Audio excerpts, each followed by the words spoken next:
Hi everyone, Baker on the Dark Side. I'm going to try a new recipe today. So, when I inherited the recipe box from my family, I also inherited all of the recipe books that my mother had. And, it's pumpkin season, and my mother had this Pumpkin Lovers Cookbook full of nothing but pumpkin recipes. Let me see what year this was. Let me see, does it say? Let's see. It was made in, not that long ago, so 2003, so it's not very old.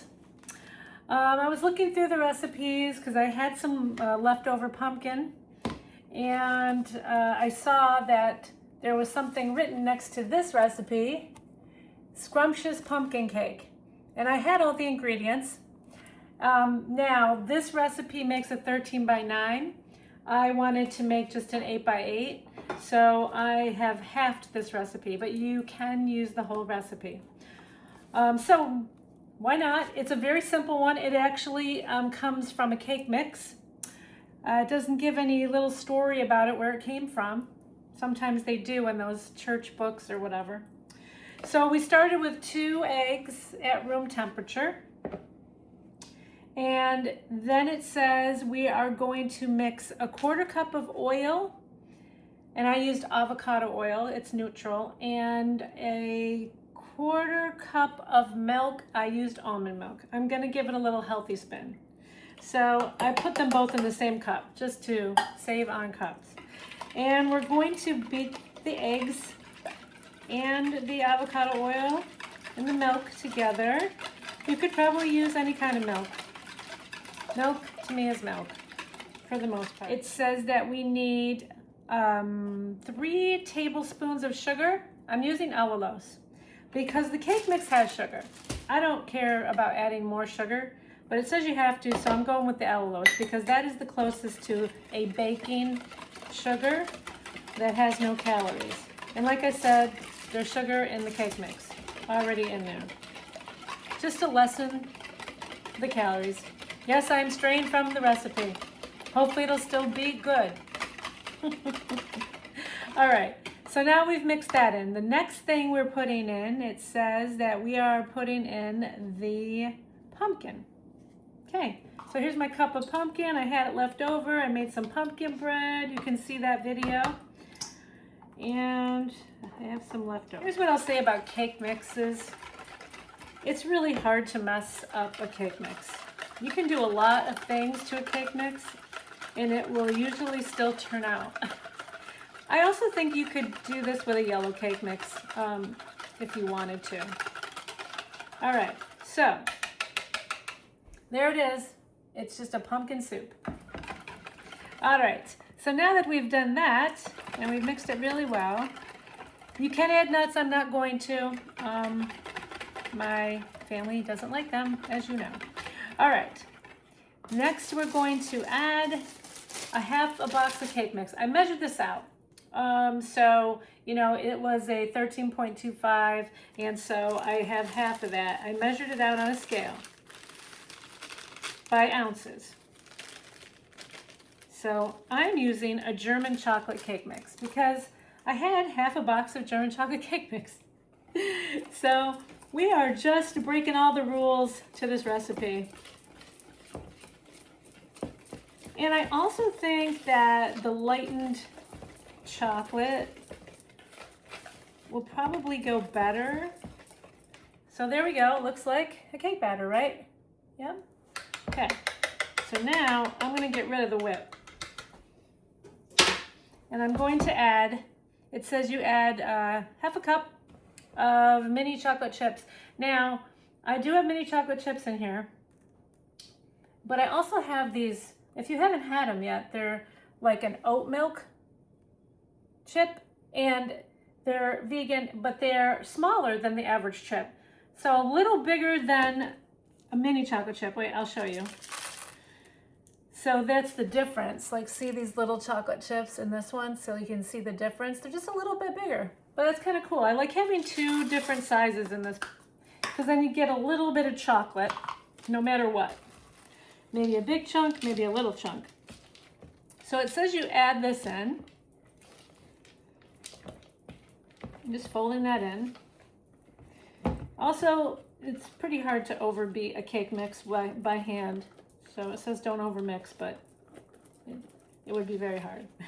All right, then you just grease and flour this baby.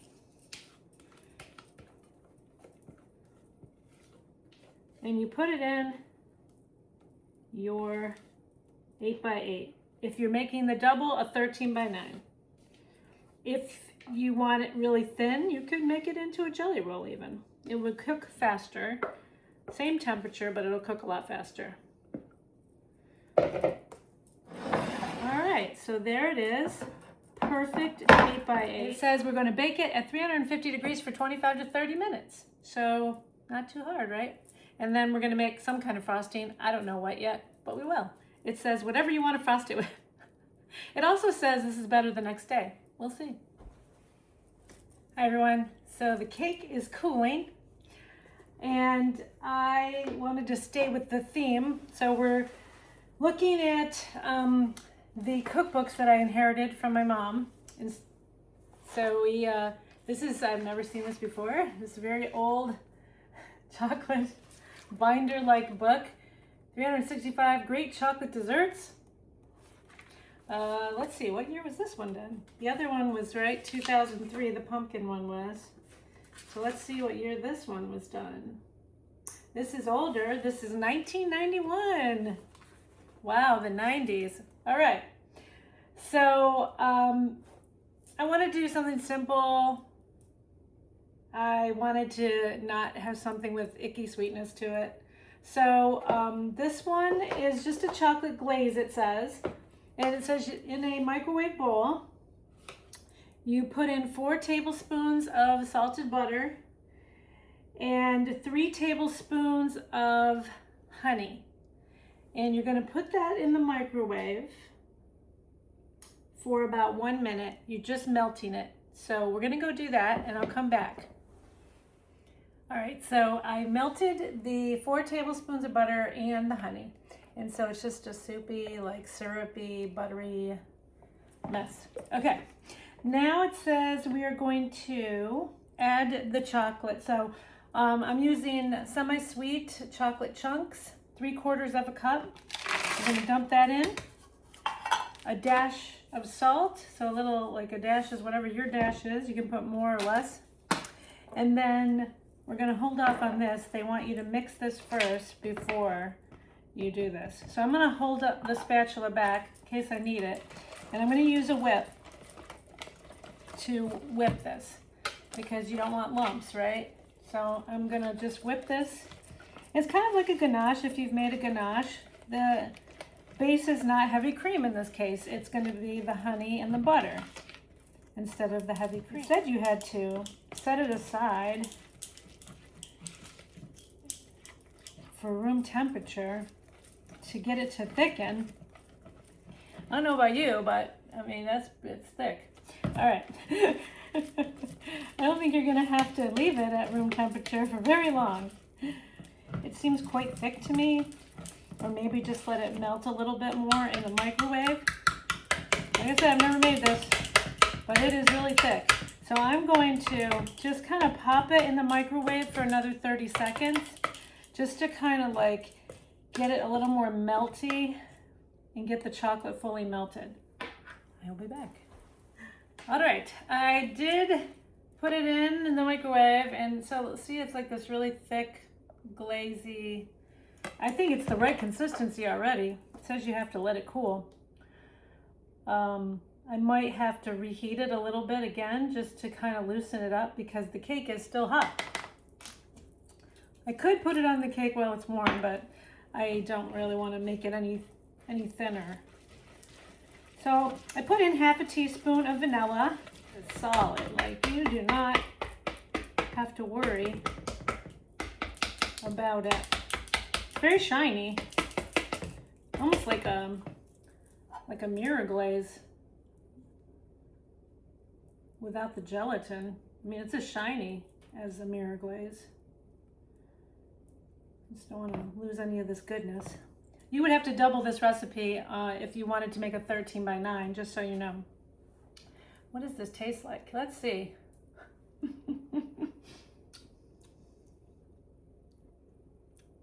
It's a very rich chocolate flavor, and it's not super sweet, which is what I was going for.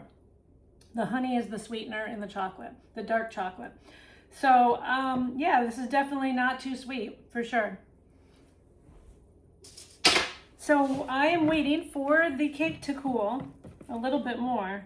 But see, I want you to see this. It's like, it's like really solid. Like, it doesn't make a lot of frosting. All right, so we're waiting. I'll come back and we'll frost the cake and we'll try it. All right, the cake is cooled. So that's what it looks like. All right. It's very dense. And the frosting, you know, pretty much stayed this, like, you know, frosting consistency. It's a little bit different. I'm not used to this frosting. So I'm going to kind of just put it in little spots. So when you're frosting a fresh cake, it's very easy to rip it up, right? This frosting is pretty smooth. Secret to not ripping your cake when you're frosting it is you put these globs in different sections of the cake. And when you spread it, you spread frosting to frosting. And if you spread frosting to frosting, it will not tear up the cake. It's just a little trick for you. So this frosting, like I said, is very, it's definitely like very easy to spread. And it looks like it adheres to the cake like glue. It's very interesting. This is an interesting frosting. I am not familiar with this. It definitely kind of reminds me of a very thick mirror glaze. I mean, if you're looking for a shiny frosting, I don't think you're gonna get any better than this. I mean, it was very simple, right? I mean, it looks like, yeah, look at that. Isn't that crazy? You saw it. Okay. So, you could let it sit here. We could. But we want to try it, right? It does say you could set it in the fridge and let it set and let the, you know, yeah, we could. We could do that. So I'm gonna I have this handy dandy like spatula knife. I love this thing. And so I'm gonna just cut through this baby. You see how easy that went through? All right, I'm gonna make small pieces because I really do think this is gonna be super rich. Not sure how rich, but I think it's gonna be a super rich cake. All right, so I cut it into 12s. And what's gonna be the easiest piece to get out of here? I don't know. First piece is always the toughest. All right, so there we go. Okay, there we go. There we go. That's what it looks like. You can see the chips in there. Nice shiny glaze. Looks professional. It looks very moist. All the chocolate chips stayed in the middle, didn't sink to the bottom. All right. There goes nothing.